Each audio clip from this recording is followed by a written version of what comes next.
ചങ്ങായിമാരെ ഡ്രാഗൻ്റെ പുതിയ വീഡിയോയിലേക്ക് എല്ലാവർക്കും സ്വാഗതം. ഞാൻ അങ്ങനെ ആമസോൺ പ്രൈം വീഡിയോയിലൂടെ OTT റിലീസായ ക്രേസി മൂവി കണ്ടിരിക്കുകയാണ്. ഈ സിനിമേൻ്റെ പേര് കറക്റ്റ് എങ്ങനെയാണ് പ്രൊണൗൺസ് ചെയ്യണമെന്ന് എനിക്കറിയാമില്ല. കാരണം ക്രേസിന്ന് വായിക്കാൻ പറ്റില്ല, കാരണം എൻ്റെ നടുക്കൊരു എക്സ് വരുന്നുണ്ട്. അതുകൊണ്ട് ക്രേസിന്ന് വായിക്കാൻ പറ്റില്ല, എങ്ങനെയാണ് പ്രൊണൗൺസ് ചെയ്യണമെന്ന് അറിയില്ല എനിക്ക്. ആ നടുക്ക് എന്തുകൊണ്ട് ഒരു എക്സ് വരുന്നെന്ന് ഈ സിനിമ കാണുമ്പോൾ നമുക്ക് മനസ്സിലാവും. സിനിമ ഇനി എങ്ങനെയുണ്ടെന്ന് പറയണം മുന്നേ ഫസ്റ്റ് ഓഫ് ഓൾ കുറച്ചുപേരുടെ പേരെടുത്ത് പറയണം. Directed by Girish Kohli. ഈ പുള്ളിയാണ് നമ്മുടെ അക്ഷയ് കുമാറിൻ്റെ കേസരിയൊക്കെ ഡയറക്റ്റ് ചെയ്തത്. പിന്നെ മ്യൂസിക് ബൈ വിശാൽ. കിട്ടില്ല മ്യൂസിക്. ഒരു രക്ഷയില്ല. തുടക്കം തൊട്ട് അവസാനം വരെ നമ്മൾ ഒരു സാധനം ഇതിനകത്തൊരു ഹാഫൊക്കെ ആകുമ്പോഴത്തേക്കൊരു തീം സോങ് വരും. നല്ല പെട്ടപ്പൻ സോങ്. പെട്ടപ്പെന്ന് പറഞ്ഞാൽ നല്ല കിട്ടുന്ന സോങ്. പിന്നെ ഈ സിനിമേനകത്ത് പറയാനുള്ളത് എഡിറ്റർ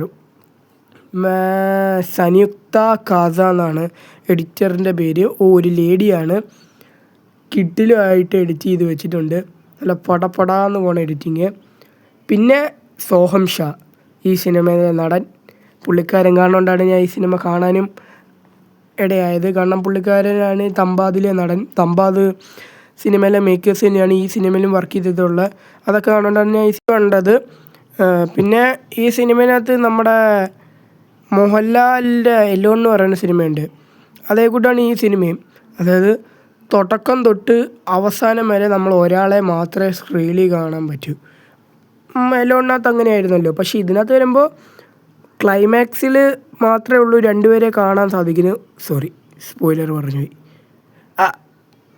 അത് വിട്ടേക്ക്. അന്നേരം തുടക്കം തൊട്ട് ഒരു ക്ലൈമാക്സ് വരെ ഈ ഒരു സിനിമയിൽ നമുക്ക് സോഹം ഷായെ മാത്രമേ സ്ക്രീനിൽ കാണാൻ സാധിക്കൂ. എന്ന് വെച്ച് നമുക്ക് ബോറൊന്നും അടിക്കത്തില്ല, കാരണം അതേ കൂട്ടാണ് സോഹം ഷാ പെർഫോം ചെയ്തേക്കുന്നത്. പിന്നെ ഈ സിനിമേൻ്റെ ഡ്യൂറേഷൻ എന്ന് പറയുന്നത് 1 മണിക്കൂറും 30 മിനിറ്റുമാണ്. 1 മണിക്കൂറും 30 മിനിറ്റിലും നമ്മൾ 1 സെക്കൻഡ് പോലും ലാഗ് അടിപ്പിക്കത്തില്ല. തുടക്കം തൊട്ടേ നല്ല ഗ്രിപ്പിംഗ് ആയിട്ടാണ് സിനിമ പോകുന്നത്. പിന്നെ ഈ സിനിമയിൽ ഒരു അനാവശ്യ സീനും ഇല്ല. എല്ലാം വേണ്ട നല്ല പക്കയായിട്ട് ചെയ്ത് വെച്ചിട്ടുണ്ട്. പിന്നെ ഈ സിനിമയ്ക്കകത്ത് പറയേണ്ടതെന്ന് പറയുന്നത് ഒരു ത്രില്ലർ സിനിമയാണ് ഈ സിനിമ. അങ്ങനത്തെ ഒരു മൈൻഡിൽ പോയി കണ്ടാൽ മതി നിങ്ങൾ. പിന്നെ ഈ സിനിമ കൂടുതൽ എന്ത് പറഞ്ഞാലും സ്പോയിലറാവും. പിന്നെ ലാസ്റ്റ് ഒരു ട്വിസ്റ്റൊക്കെ ഉണ്ട്. പക്ഷേ എനിക്കത് വലിയ ഇതായിട്ട് തോന്നില്ല, കാരണം ഇത്തിരി പ്രെഡിക്റ്റബിൾ ആയിരുന്നു എനിക്ക് ട്വിസ്റ്റ്. പക്ഷെ മറ്റുള്ളവർക്ക് അങ്ങനെ ആയിരിക്കണമെന്നില്ല. എന്നാലും എനിക്ക് സിനിമ ഇഷ്ടപ്പെട്ട്. സോഹം ഷാ, ഞാൻ തമ്പാദിൻ്റെ ആ ഒരു മേക്കേഴ്സും സോഹം ഷാൻ്റെ ഇതിനകത്തുള്ളത് കൊണ്ടാണ് ഞാൻ സിനിമ കണ്ടത്. എനിക്കതുകൊണ്ട് നല്ലോണം സാറ്റിസ്ഫൈ ആയി. നിങ്ങളെന്തായാലും ഈ സിനിമ കണ്ടിട്ടുള്ളവരാണെങ്കിൽ നിങ്ങൾക്ക് ഇഷ്ടപ്പെട്ടോ ഇല്ലയോ എന്ന് താഴെ കമൻറ്റ് ചെയ്യുക. ഇനി നിങ്ങൾ ഈ സിനിമ കണ്ടിട്ടില്ലെങ്കിൽ തീർച്ചയായും കണ്ടു നോക്കുക. നല്ല കിടിലൻ മൂവിയാണ്. അപ്പോൾ ഓക്കെ, ബൈ.